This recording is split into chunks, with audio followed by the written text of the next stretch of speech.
اعوذ باللہ من الشیطان الرجیم بسم اللہ الرحمن الرحیم۔ آپ دیکھ رہے ہیں ہمارا یوٹیوب چینل HA ظہوری آفیشل۔ امید کرتا ہوں کہ تمام ہمارے چینل کو دیکھنے والے سننے والے بخیر و عافیت ہوں گے۔ اللہ تعالیٰ کی بارگاہ میں دعا کرتے ہیں اللہ آپ کا حامی و ناصر ہو۔ جہاں جہاں سے دوست احباب محبت رکھنے والے خواتین و حضرات بوڑھے بچے جوان جو بھی ہمارے چینل کو دیکھ رہے ہیں سن رہے ہیں، اللہ تعالیٰ ان کو مزید برکات سے مالا مال فرمائے۔ ان کی اگر کوئی پریشانی ہے تو اللہ تعالیٰ ان کی پریشانی دور فرمائے۔ تو شروع کرنے سے پہلے آپ دوستوں سے محبت پر یہ ایک گزارش کہ جن دوستوں نے ابھی تک ہمارے چینل کو لائک نہیں کیا، سبسکرائب نہیں کیا، وہ لائک بھی کر لیں، سبسکرائب بھی کر لیں، تاکہ ہر آنے والی ویڈیو جو ہے آپ کو ٹرن بائی ٹرن ملتی رہے، تاکہ آپ ہم سے اٹیچ رہیں اور ہمارا آپ سے رابطہ بحال رہے۔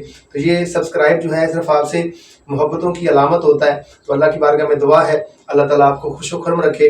تو آج ہم شروع کرنے جا رہے ہیں سورہ بقرہ شریف کی آیہ کریمہ نمبر 95۔ اس میں خالق کائنات نے یہودیوں کے متعلق فرمایا ہے کہ یہ اگر اتنے ہی جنت کے طالب ہیں تو پھر یہ موت کی تمنا کیوں نہیں کرتے۔ بس اس کے اوپر جو ہے صوفیانہ اسرار و رموز جو ہیں وہ آج انشاءاللہ کوشش کریں گے کہ آپ دوستوں تک پہنچایا جائے، اور تاکہ ہمیں پتہ چل سکے کہ موت کی تمنا کیوں کی جاتی ہے اور کیوں نہیں کی جاتی۔ آج اس ٹاپک میں یہ بھی انشاءاللہ آپ کو بیان کیا جائے گا۔ تو یہاں پہ خلاصہ تفسیر جو ہے اس آیہ کریمہ کا، آیہ کریمہ نمبر 95 کا جو خلاصہ تفسیر ہے وہ یہ ہے کہ یہود جو تھے وہ اپنی مقبولیت اور محبوبیت کے گیت جو ہے وہ گایا کرتے تھے، اور جو کہتے تھے کہ جنت ہمارے لیے ہی ہے، بلکہ وہ تو یہاں تک بھی کہتے تھے کہ جنت ہے ہی ہماری اور ہم ہی جنت کے لیے ہیں، تو اور ہم اللہ کے بیٹے ہیں معاذ اللہ وغیرہ وغیرہ یہ باتیں کرتے تھے۔ تو اللہ تعالیٰ نے ان خرافات کا جواب دیتے ہوئے فرمایا کہ اے محبوب ان سے فرما دیجئے کہ اگر یہ اپنے جنتی ہونے کا یقین کرتے ہیں اور یہ موت کی التجا تو کرو، ان سے حکم فرماؤ کہ یہ موت کی التجا کریں، کیونکہ دنیا تو مصیبتوں کا گھر ہے، اور خاص کر ان کو نبی کریم آخر الزمان حضور تاجدار کائنات صلی اللہ علیہ وسلم جب تشریف لائے تو ان کی اس مصیبت میں اور اضافہ ہو گیا کہ سرکار جو ہے وہ تشریف لے کے آئے، اشاعت اسلام کرتے تھے، اور یہ پھر جو ہے وہ تکلیف اور مصیبتوں میں مبتلا تھے۔ تو محبوب ان سے فرما دو کہ ایک بار صرف یہ کہہ دو اللہم امیتنا، قسم رب کی جو بھی یہ کہے گا تو اسی وقت اس کا گلا گونڈ دیا جائے گا، وہ موت کی وادی میں چلا جائے گا۔ ان کو سرکار نے یہ اکٹھا کر کے یہودیوں کو یہ پیغام دیا، تو پھر انہوں نے کیا کیا، وہ گھبرا گئے اور انکار کرنے لگے، تو پھر جو ہے وہ واپس چلے گئے۔ تو یہاں پہ پھر جو غیبی خبر تھی وہ سچی ہو گئی کہ انہوں نے موت کی تمنا نہیں کی، بلکہ وہ تو اوپر سے کہہ رہے تھے کہ ہم جنت کے لیے ہیں، جنت ہماری ہے، ہم اللہ کے بیٹے ہیں۔ اللہ فرماتے ہیں بالکل جھوٹی باتیں ہیں، وہ اوپر سے کہہ رہے تھے۔ یہاں پہ تفسیر روح البیان شریف میں ایک واقعہ جو حضرت نافع سے روایت ہے کہ ایک دن یہودی جو تھے ہم سے کہنے لگے کہ میں تو موت کی تمنا کرتا ہوں۔ حضرت نافع کہتے ہیں یہودی کہنے لگے کہ ہم موت کی تمنا کرتے ہیں لیکن ہم مرتے نہیں ہیں۔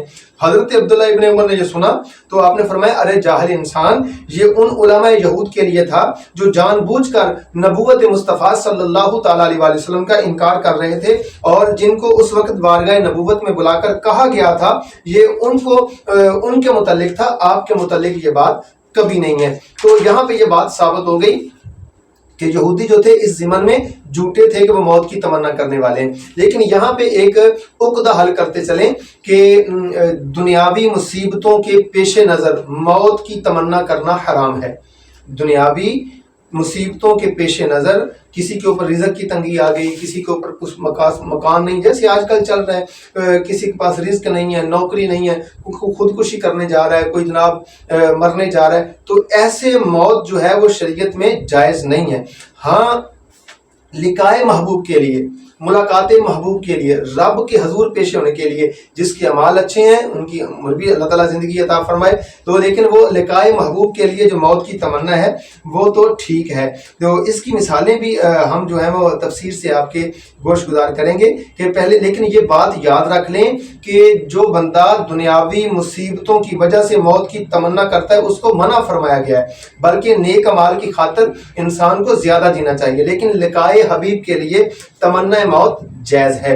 بلکہ صحابہ کرام سے یہ ثابت بھی ہے، جیسے کہ حضرت عمر پاک رضی اللہ تعالیٰ عنہ ہر نماز کے بعد یہ دعا کیا کرتے تھے کہ اے اللہ مجھے اپنے محبوب کے شہر میں شہادت نصیب فرما، اور شہدائے بدر و احد جو ہے وہ تمنا موت میں بےتاب تھے، اور پھر صحابہ کرام بے دریغ اپنے جان و مال جہاد میں خرچ کرتے تھے۔ حذیفہ ابن یمان پر رضی اللہ تعالیٰ عنہ آپ کے اوپر جب نزاع کا وقت طاری ہوا تو آپ کے چہرے پہ خوشی کے اثار نمودار ہوئے، تو کسی نے پوچھا کہ بات کیا ہے؟ کہنے لگے یہ میری اور میرے رب کی ملاقات کا وقت قریب ہے۔ تو پھر حضرت عمار جنگ صفین میں خوشی کے نعرے مارتے تھے کہ اب ان قریب اپنے محبوب صلی اللہ تعالیٰ علیہ وسلم اور اپنے رب سے اور اپنے دوستوں سے میں جا کے ملوں گا۔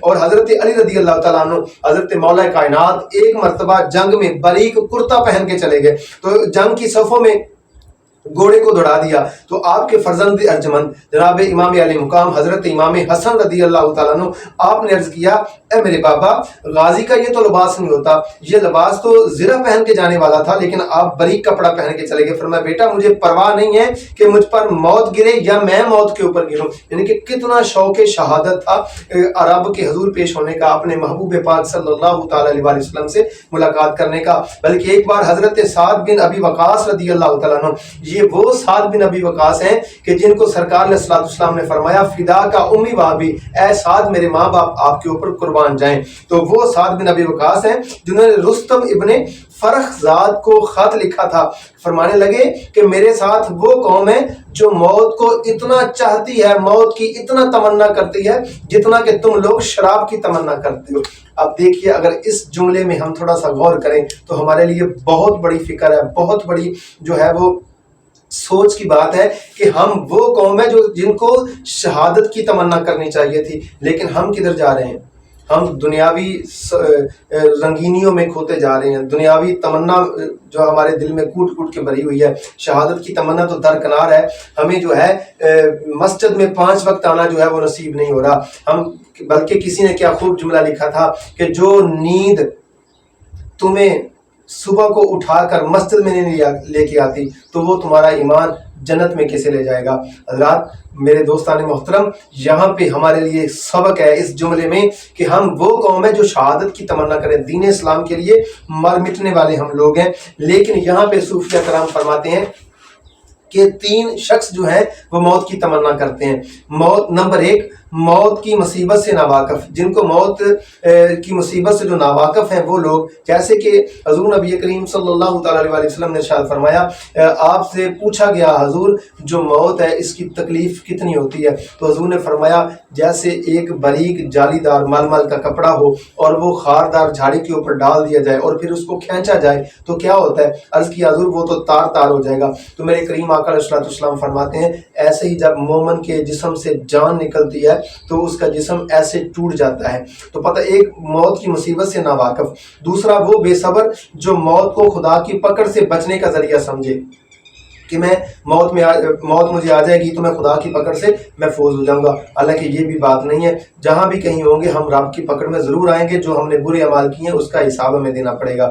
تیسرے وہ عاشق جان باز جو اللہ رسول کی ملاقات چاہتے ہیں، یہاں پہ کیا خوب فرمایا شد ہوائے مرگ تو کے صادقاں کہ یہوداں راہ بداں بدھ امتحان، کہ موت کی تمنا سچوں کے گلے کا توق ہوتی ہے اور یہودی اس کا امتحان جو تھے اس سے کامیاب نہ ہو سکے۔ تو یہاں پہ مثنوی شریف کے مصنف حضرت امام جلال الدین رومی رحمۃ اللہ تعالی علیہ جب آپ کی موت کا وقت قریب آیا تو ملک الموت شیطانی جو ہے وہ شکل انسانی میں دروازے پہ آ کر کھڑے ہو گئے تو عرض کیا، آپ نے پھر کیا کہا؟ فرمایا پیشتر آ جانے من پیک باب حضرت سلطان من، کہ جلدی آ میری جان، اے تو ہمارے سلطان کے دربار کا قاصد ہے۔ تو کیا خوب جو ہے، اب تو یہاں سے خلاصہ تفصیل یہ نکلتا ہے کہ کافر کو موت جو ہے وہ موت کو کڑوا سمجھتا ہے، اس لیے اس کی خواہش کا حکم ہے کہ مومن موت کو نہایت میٹھا اور لذیذ محسوس کرتا ہے،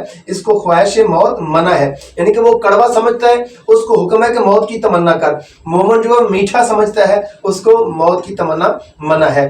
تو یہاں پہ میں نے جیسے عرض کیا ہے کہ جو محبوب ہوتا ہے وہ محبوب کے شہر میں مرنا پسند کرتا ہے۔ حضرت امام مالک رضی اللہ تعالیٰ عنہ، آپ نے صرف زندگی میں ایک بار حج کیا ہے اور پھر آپ کبھی بھی شہر مدینہ سے باہر نہیں نکلے۔ تو لوگوں نے آپ سے پوچھا تو آپ نے لوگوں کو فرمایا، بتایا کہ میرا دل نہیں کہتا کہ میں مدینہ سے باہر جاؤں، بلکہ میری تمنا ہے کہ میں شہر مدینہ میں مر جاؤں۔ تو یہاں سے پتہ چلا کہ شہر محبوب میں مرنے کی تمنا جو ہے یہ بھی عاشقان سعادت کی ہوتی ہے۔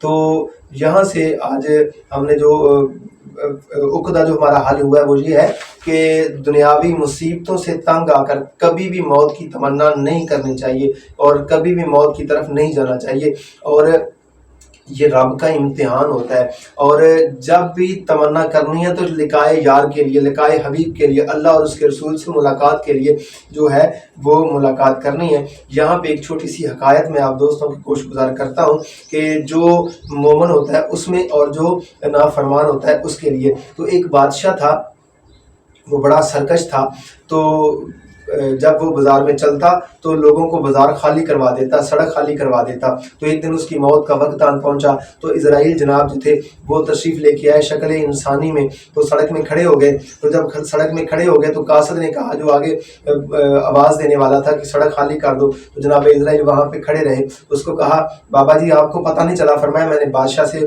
گفتگو کرنی۔ جب بادشاہ کی سواری قریب آئی تو بادشاہ نے، وہ سرکش بادشاہ جو تھا، ظالم بادشاہ تھا، تو اس نے جناب اسرائیل جو انسانی شکل میں کھڑے تھے وہ نہ پہچان سکا۔ تو کہا، بابا تجھے پتہ نہیں کہ یہ رستہ صاف کرتے ہیں، میں نے گزرنا ہوتا ہے؟ تو کہا، بادشاہ اپنا کان میرے قریب کرو، میں نے تجھ سے بات کرنی ہے۔ جب بادشاہ نے اپنا کان قریب کیا تو کہا، بادشاہ تجھے پتہ ہے میں کون ہوں؟ اس نے کہا، جی تو ایک عام انسان ہے۔ فرمایا، نہیں، میں تیری روح قبض کرنے آیا ہوں، میں اسرائیل ہوں۔ تو بادشاہ کام کے گھوڑے سے نیچے اترا تو کہا، مجھے صرف اتنی سی مہلت دے دے، میں اپنے گھر جا کر بیوی بچوں کو اور اپنے بیٹوں کو کچھ وصیت کروں۔ فرمایا، 1 منٹ کی بھی مہلت نہیں ہے۔ تو اس کی وہیں پہ روح قبض کر لی گئی۔ تو پھر وہ اسرائیل علیہ السلام پھر دوسرے بزرگ کے پاس گئے جو اللہ والے تھے، جو مالک کائنات کی عبادت کرنے والے تھے۔ تو پھر کیا ہوا، ان کے پاس جب گئے ان کو سلام کیا۔ اب دیکھیے مومن کی روح قبض کرنے کا اور ایک ظالم سرکش کی روح قبض کرنے میں کتنا فرق ہے۔ تو اس بابا جی کے پاس گئے، سلام کیا تو کہا، بابا جی میں اسرائیل ہوں، تو میری روح، آپ کی روح قبض کرنے کے لیے آیا ہوں۔ تو کہا، میں تو آپ کے انتظار میں بیٹھا تھا۔ اب دیکھیے مومن کی جو تمنا ہوتی ہے، کہا میں تو انتظار میں تھا کب تو آئے اور کب میری اپنے رب سے ملاقات ہو جائے، کب اپنے مالک سے میری ملاقات ہو جائے۔ تو کہا، بابا جی بات یہ ہے، مالک کی طرف سے حکم ہے کہ اگر تم کو مہلت دی جاتی ہے کہ اپنے بیوی بچوں کو وصیت کر جو۔ وہ بابا جی اٹھے اور چلنے لگے، پھر رک گئے۔ کہا، نہیں، میں نے وصیت کرنے نہیں جانا، ہو سکتا ہے کہ شیطان مجھے ورگلا دے، میں رستے میں جاؤں تو اللہ نہ کرے میرا ایمان ختم ہو جائے۔ تو کہا، جی صرف اتنی مہلت دے دے کہ میں وضو کر کے مالک کے حضور 2 رکعت نماز نفل پڑھ دوں اور جب سجدے میں جاؤں تو میری روح قبض کر لینا۔ تو دیکھا ناظرین، تو کتنا فرق ہوتا ہے مومن میں اور سرکش اور ظالم میں اور کافر میں۔ تو ہمیں چاہیے کہ اپنے آپ کو قلوب و اذہان کو معطر رکھیں، موت کی تمنا نہ کریں، بلکہ موت کو برحق جانیں، موت کو حقیقت جانیں، اور یہ ذہن میں رکھیں کہ ہم نے مرنا ہے، اور اس مرنے کو ہم ایسا مثالی بنا جائیں کہ جب اسرائیل ہمارے پاس آئے تو ہمیں سختی نہ ہو، ہمیں تکلیف نہ ہو، لقائے یار میں ہم اپنی جان اس کے سپرد کر دیں۔ تو اپنے ناظرین سے گزارش کرتا ہوں کہ انسان جو ہے اضطراری موت سے پہلے انسان کو اختیاری موت جو ہے وہ اس کو قبول کر لینا چاہیے۔ موت قبل ان تموتوا کے عمل بن کر جو ہے وہ زندگی بسر کرنا چاہیے، تاکہ موت اضطراری جو ہے وہ آسان ہو جائے، موت ہمارے اوپر آسان ہو جائے۔ مالک کی بارگاہ میں دعا کرتے ہیں کہ اللہ تعالیٰ ہمیں ایمان کے اوپر موت عطا فرمائے اور ہمیں جو ہے نیک اعمال کے اوپر زندگی بسر کرنے کی توفیق عطا فرمائے۔ مزید ہماری ویڈیوز دیکھنے کے لیے ہمارے چینل کو لائک کریں، سبسکرائب